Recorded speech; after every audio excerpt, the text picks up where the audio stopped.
Bom dia, a paz do Senhor, meus irmãos, e que Deus os abençoe grandemente. Amém? Hoje daremos continuidade na leitura e exposição do livro de 1 Coríntios, capítulos 11, 12 e finalizando no capítulo 13. Amém? Capítulo 11, amados irmãos, a partir do versículo 1, fazer tudo para a glória de Deus inclui incentivar os irmãos cristãos e propagar as boas novas acerca de Cristo. Amém?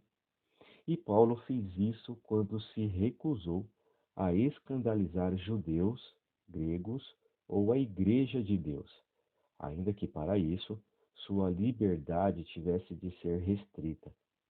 Como Cristo, irmãos, Paulo não procurou fazer as coisas como bem entendia para agradar a si mesmo.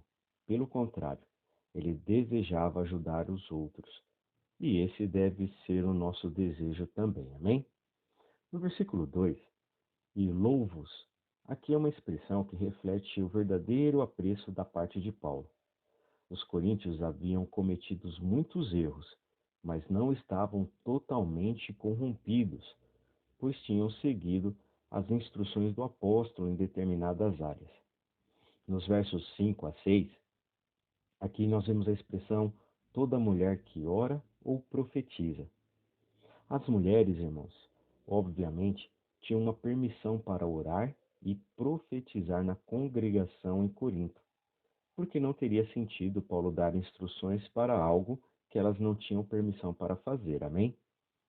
Desonra sua própria cabeça aqui se refere à cabeça física da mulher ou ao seu marido como sua cabeça, ou possivelmente as duas opções. Não cobrir a cabeça com o próprio cabelo era tão vergonhoso para a mulher quanto ter a cabeça raspada, um sinal de desonra pública. Nos versos 11 e 12, homem e mulher precisam um do outro, e como criaturas de Deus, ambos dependem dele. Nem o homem, nem a mulher podem ter algum direito ou uma posição especial, a não ser que Deus intentou para eles como seu Criador. Amém? Nos versos 20 a 22 do capítulo 11, nós veremos sobre a ceia do Senhor, que era a peça central da adoração da igreja do primeiro século. Reunidos em torno de uma mesa, os irmãos se encontravam com o Senhor e uns com os outros em unidade. Cristo, irmãos, havia expressado esse tipo de humildade e unidade quando instituiu a Santa Ceia. Aí nós temos aqui referências lá em Mateus, capítulos 26, versículos 26 a 30, Marcos, capítulo 14 e Lucas, capítulo 22.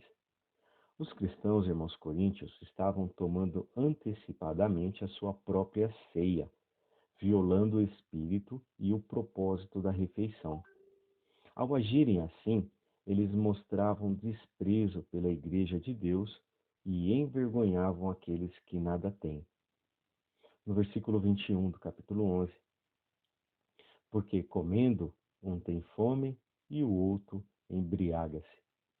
Na igreja do primeiro século, irmãos, a ceia do Senhor normalmente era precedida por uma refeição para a comunhão, mais tarde conhecida como a festa ágape. No final, tantos problemas acompanhavam essas festas que no Concílio de Cartago, lá em 397 d.C., elas foram estritamente proibidas. E foi o que aconteceu em Corinto. Quando se ajuntavam, os coríntios não comiam juntos.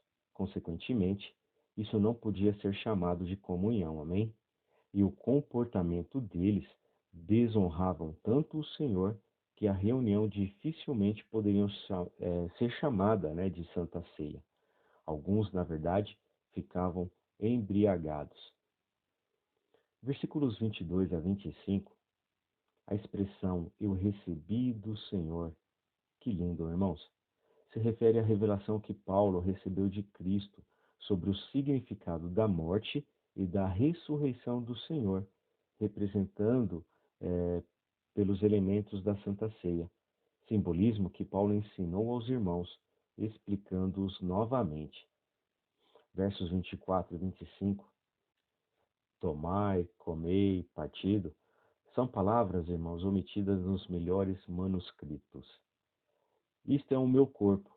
Sem dúvida, irmãos, é uma expressão não literária, mas figurativa. Ele estava ali, no meio dos discípulos, participando com eles do elemento do pão, que significa sua encarnação, que é por vós. Isso significa o caráter sacrificial e vicário da morte de Cristo.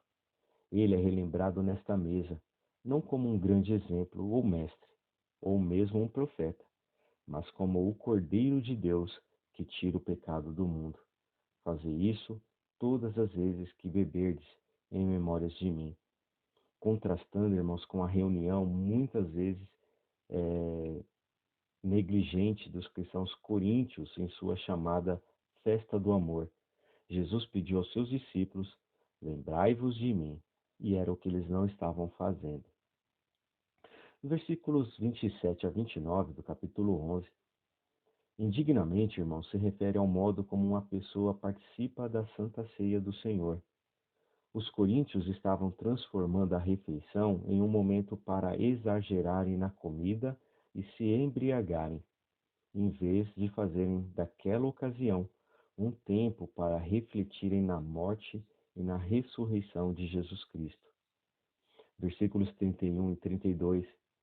Se nós nos julgássemos a nós mesmos, o Pai não precisaria nos corrigir. Mas quando os cristãos não estiverem dispostos a fazer este autoexame, Deus mesmo irá corrigi-los. Amém? Finalizando o capítulo 11, dos versos 33 e 34. Aqui a expressão e a orientação, esperais uns pelos outros. Paulo, irmãos, concluiu sua discussão sobre a Santa Ceia do Senhor com uma exortação prática para que os cristãos coríntios demonstrassem a devida preocupação uns pelos outros. Ele ensinou, irmãos, nas palavras coma em casa, que desaprova as frequentes festas do amor. Ele mostra novamente sua preocupação pastoral quando expressa a ideia para vos não ajunteis para a condenação. Paulo não se deleita com a mão disciplinadora do Senhor. Ordenas-la-ei refere às providências visivelmente práticas. Qualquer outro detalhe relacionado à ceia do Senhor, Paulo esclareceria em sua visita à cidade. Versículo 1 do capítulo 12, iniciando o capítulo 12. Aqui, irmãos, Paulo continua a discutir sobre a devida ordem na igreja como tema do exercício dos dons espirituais na casa de Deus. Ele apresenta a inter-relação correta entre unidade do corpo, mas com a diversidade de dons, a função apropriada dos dons e a primazia do amor no uso dos dons espirituais. No versículo 2 do capítulo 2, os gentios eram considerados bárbaros ou incultos, termo que Paulo usa para enfatizar o estado de ignorância deles. Infelizmente, irmãos, os que são ignorantes não gostam de admitir isso. Assim, Paulo tem de deixar isso bem claro. Por causa de sua ignorância, eles foram levados ou ficaram entusiasmados. Aqui Paulo, irmãos, considera as forças demoníacas que estão por trás da adoração a ídolos. Assim, irmãos, é possível que esta ação pessoal de ser violentamente atraído esteja por trás de sua expressão. O termo reflete ao erotismo de grande parte da religião pagã, no qual o participante era arrebatado e não mantinha o autocontrole característico da obra do Espírito, como ensinou o apóstolo no capítulo 14. Ídolos mudos é uma expressão, irmãos, que seria imediatamente reconhecida pelos coríntios familiarizados com a idolatria do Antigo Testamento. No versículo 7 a 11 do capítulo 12, a cada um para o que for útil, expressa o principal ensino de Paulo sobre a obra do Espírito. Deus, irmãos, opera nos cristãos para beneficiar todo o corpo, não simplesmente o cristão isoladamente. O cristão é um veículo por meio do qual Deus opera a fortificação e a unidade de todo o corpo, e não a finalidade da obra de Deus. Paulo então continua nos versos 12 a 31. Paulo tenta ajudar os cristãos coríntios carnais a abandonarem seus desejos carnais e a buscarem a unidade do corpo e servirem com dons que Deus lhe dera. Esses versículos, irmãos, enfatizam uma ideia central. O corpo é uma imagem magnífica da unidade e da diversidade ao mesmo tempo. A unidade na diversidade, olha só que interessante, e a diversidade na unidade, perdão. Ninguém, irmãos, deve exaltar-se por causa do dom que lhe foi dado, nem deve achar-se inferior por ter recebido um dom que alguns consideram menos importantes. Amém? Todos são importantes para a glória de Deus. Em 1 Coríntios, irmãos, capítulo 13, nós vimos aqui que o capítulo se inicia falando do amor que está dividido em três seções. Primeiro delas, a futilidade dos dons sem o fruto do Espírito, o amor. Segundo, a natureza do amor.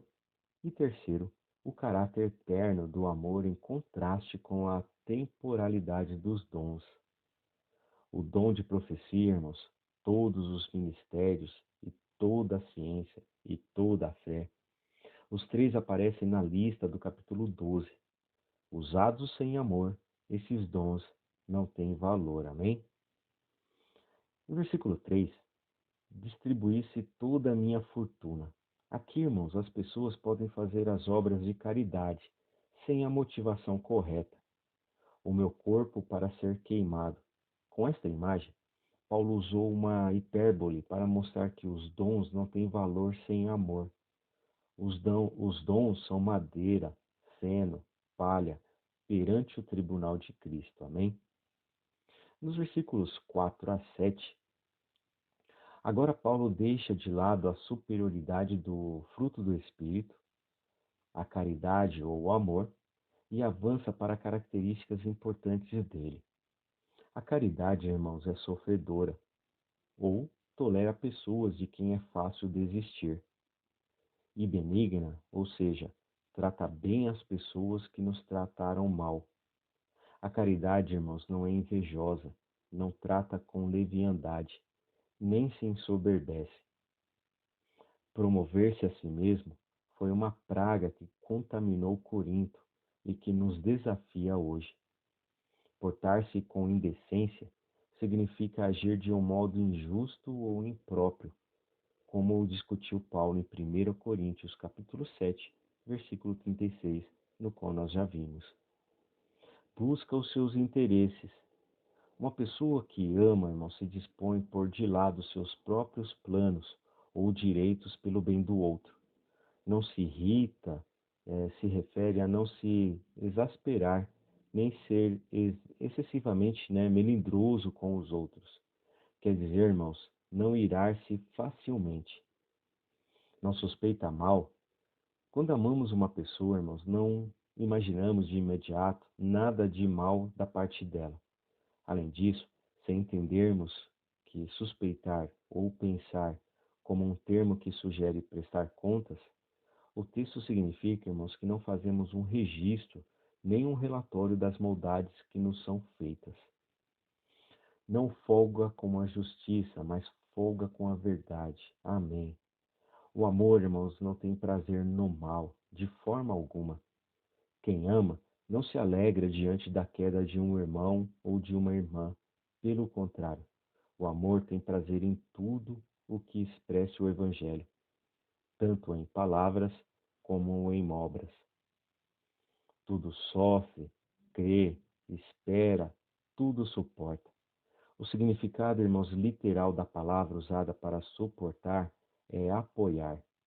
O amor é o fundamento de todos os atos que agradam a Deus. O amor crê que todas as coisas, que nesse amor nunca desistem e nunca perdem a esperança. O amor, irmãos, suporta qualquer dificuldade ou rejeição, revelando sua força superior. Amém? Diante da confrontação, o amor simplesmente persiste.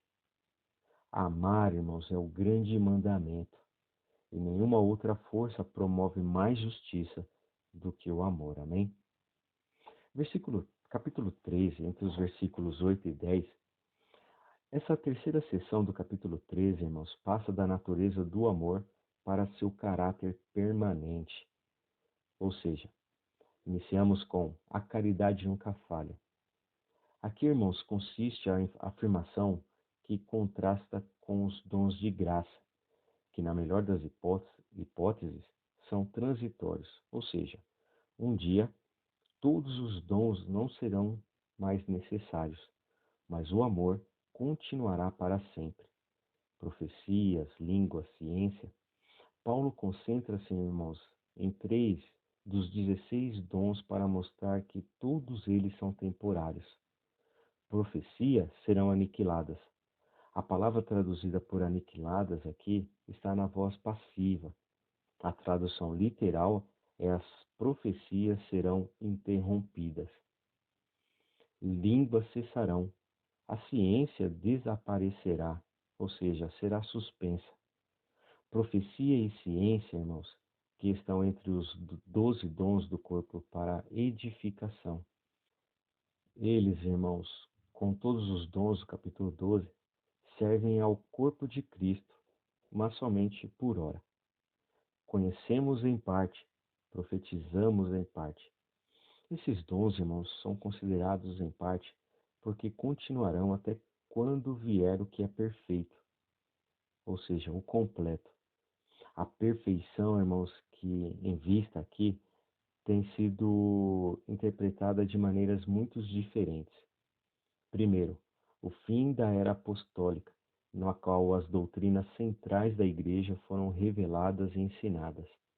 Segundo, o fim do cânone das Escrituras, que assegurou a fonte inspirada e fidedigna de toda doutrina cristã verdadeira. E terceiro, a segunda vinda de Cristo, momento no qual o papel e o relacionamento de todos os cristãos e a igreja serão transformados, e o que é parcial não mais será necessário. Este tempo do fim, irmãos, seja qual for a visão aceita, supera e substitui todos os dons considerados em parte. Ao contrário deles, o amor dura para sempre. Amém? Versículos 11 e 12 do capítulo 13. Aqui vimos que o menino foi usado 5 vezes no versículo 11. Paulo utilizou a passagem da infância à fase adulta como uma ilustração para explicar seus comentários nos versículos 8 a 10, sobre os passos em direção ao fim. E normal, irmãos, e esperado que uma criança haja e pense como tal. Mas quando uma pessoa se torna adulta, ela precisa abandonar as ações e os brinquedos da infância. Agora, irmãos, usando 2 vezes, vemos por espelho em enigma. É provavelmente, irmãos, que o espelho seja a revelação de Deus, que, embora incompleta, está acompanhada por esses 3 dons. Mas então, usado 2 vezes em harmonia, como agora, refere-se ao perfeito, quando conheceremos como somos conhecidos. Portanto, não haverá mais necessidade dos dons no corpo. E finalizando, irmãos, o capítulo 13, o versículo 13. A maior é a caridade. A fé, irmãos, a esperança e a caridade são virtudes cristãs permanentes, mas a caridade, claramente, vem antes das outras 2. A fé é o fundamento e a caridade é a pedra principal. A doutrina é o fundamento e a experiência é a expressão prática que atrai. E com isso, amados irmãos, nós finalizamos a leitura e exposição do livro de 1 Coríntios, capítulos 11, 12 e 13. Desejo aos amados irmãos uma excelente leitura, uma excelente meditação e que o Espírito Santo de Deus possa ter falado melhor aos corações dos irmãos. Amém? Fiquem com Deus, um forte abraço e até amanhã, onde daremos continuidade na leitura e exposição deste livro maravilhoso, que é o livro de 1 Coríntios. Amém? Fiquem com Deus e até amanhã.